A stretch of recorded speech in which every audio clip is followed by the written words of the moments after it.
It feels like we're just drowning in information and expert opinions, doesn't it? It's coming at us 24/7. So how do we carve out any space to actually think for ourselves? Well, today that's what we're going to do. We're going to build a toolkit to help you challenge a world that, let's be honest, often feels pretty manufactured.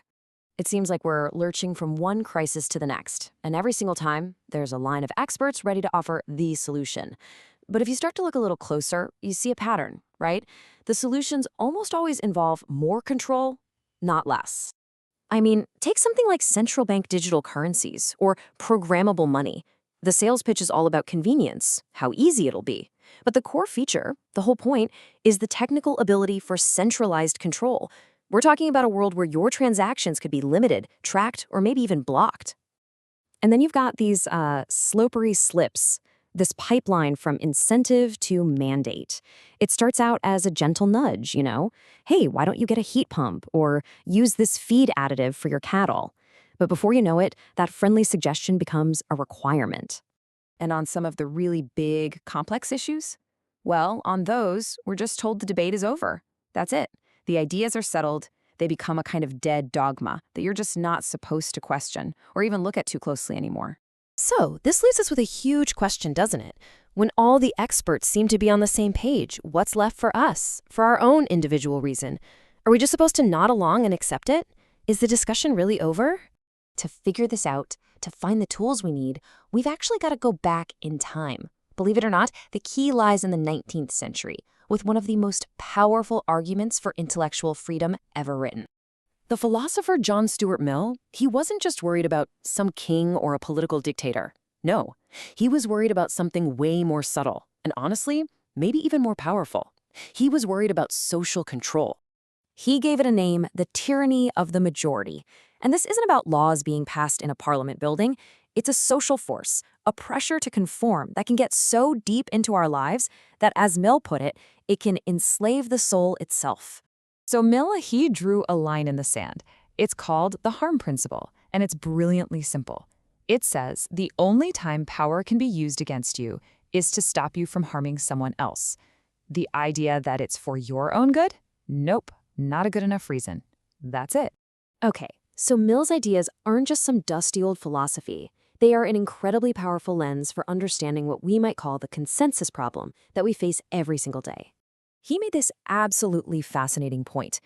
He said that even if a popular opinion is 100% true, if it's never challenged, if it's never debated, it's at risk of becoming a dead dogma. We might still say the words, but we completely forget why they're true in the first place. It becomes a belief without a foundation. And think about how many modern policies are built on these kinds of unquestioned assumptions. I mean, from the statistical models used for clean air zones, to the science of methane, to the very design of our cities, there's often this core belief that's just not up for debate. Let's take that methane debate. A lot of policy is based on a metric that treats it like CO2, a stock gas that hangs around for centuries. But a lot of scientists will tell you that methane is actually a flow gas. It breaks down in about a decade. Using the wrong metric? Well, that's a perfect example of a dead dogma that has huge real-world consequences. So the tyranny of the majority is still with us. It just wears modern clothes. It shows up when a permanent emergency is declared to shut down debate. It's in the social stigma used to police our choices. And it's even in new technologies, like programmable money or AI that just summarizes the existing consensus, making it even harder to scrutinize. But okay, this isn't just about social pressure.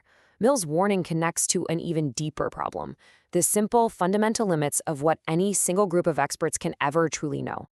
Enter the economist F.A. Hayek. He had this powerful critique of any kind of top-down control. He argued that central planners, no matter how brilliant they are, suffer from a fatal flaw, a pretense of knowledge. See, Hayek's big insight was profound. He said no committee, no algorithm, no matter how smart, can possibly know everything it needs to know to organize a complex society. Why? Because the most vital information is scattered across millions of people. It's local, it's specific, and a lot of it is tacit. It's know-how you can't even write down.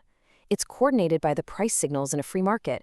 So trying to plan everything from the top down, it's like trying to fly a 747 with no instruments. You're flying blind. And this is where it all clicks into place. Individual liberty isn't just a nice philosophical idea. It's a practical necessity. It's the only system we have ever discovered for using the vast, scattered, and often unspoken knowledge of an entire society.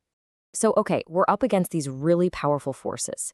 The big question is, how do we start to push back? How do we rebuild the intellectual and, frankly, the moral muscles that we need to think for ourselves? The answer, really, it starts with what we learn and what we teach the next generation.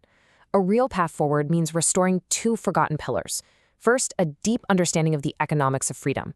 Hayek's ideas need to be common knowledge. And second, a real focus on cultivating moral character, the virtues of responsibility, prudence, and self-governance that a free society absolutely depends on. And this is the intellectual toolkit that we've inherited. Thinkers across centuries gave us all the pieces. Locke's radical idea that our rights come before government, Mill's harm principle as a boundary, Bastiat's view of the law as a shield for defense, not a sword for plunder, and of course Hayek's powerful insight about knowledge. So I want to leave you with a question to carry with you. The next time you're told the debate is over, that the science is settled, just ask yourself this. If an idea cannot be fully, frequently, and fearlessly challenged, is it really a living truth or is it just a dead dogma?